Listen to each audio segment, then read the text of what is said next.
নতুন ভোটাররা চায় সব কিছু তাদের ডিভাইসে চলে আসুক। আমরা ডোর টু ডোর আগে নির্বাচনের জন্য সময় যেতাম, বিভিন্ন প্রচারণার জন্য যেতাম, কিন্তু এখন এইবার দেখছি যে ডোর টু ডোর যদি আমরা কোনো বাসায় নির্বাচনী প্রচারণায় যাই, সেক্ষেত্রে তারা একটু বিব্রত হচ্ছে বা অপ্রস্তুত হচ্ছে এবং তারা এটা ভালোভাবে নিচ্ছে না। এই প্রবণতাটা এমনি কমে আসছে। হ্যাঁ, এটার কারণ হচ্ছে যে এই নতুন ভোটারদের হাতে, প্রত্যেকের হাতে কিন্তু এখন একটি ডিভাইস, এই মোবাইল সেট হাতে আছে, তাদের স্মার্টফোন।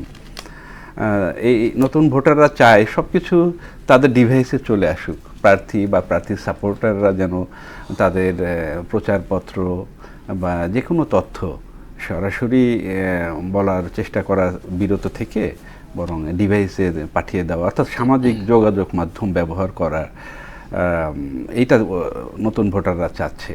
তো সামাজিক, এই জন্য আমাদের এই বিধিমালায় 2008-এ কিন্তু সামাজিক যোগাযোগ মাধ্যম সম্বন্ধে কোনো কিছু ছিল না।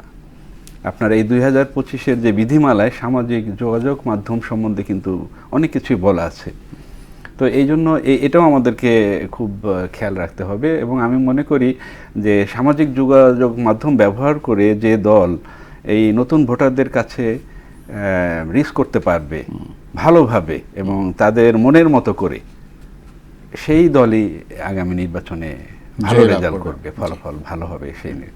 আর এই ক্ষেত্রে আমি আরও একটি পয়েন্ট বলতে চাই। সামাজিক যোগাযোগ মাধ্যম ব্যবহারের ক্ষেত্রে অনেকেই ভাবতেছে, অনেক সাপোর্টাররা ভাবছে যে এটা হয়তো একদম ওপেন করে দেওয়া হয়েছে। না, এখানেও অনেক রেস্ট্রিকশন কিন্তু আছে।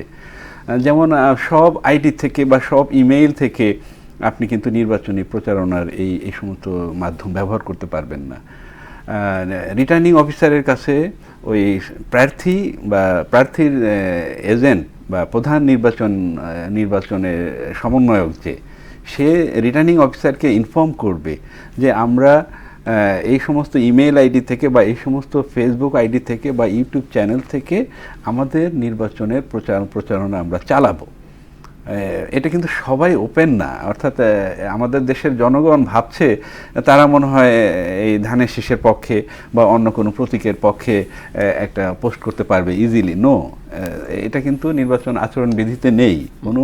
কেউ ফেসবুক থেকে, তার পার্সোনাল ফেসবুক আইডি থেকে নির্বাচনের জন্য প্রচার করতে পারবে না।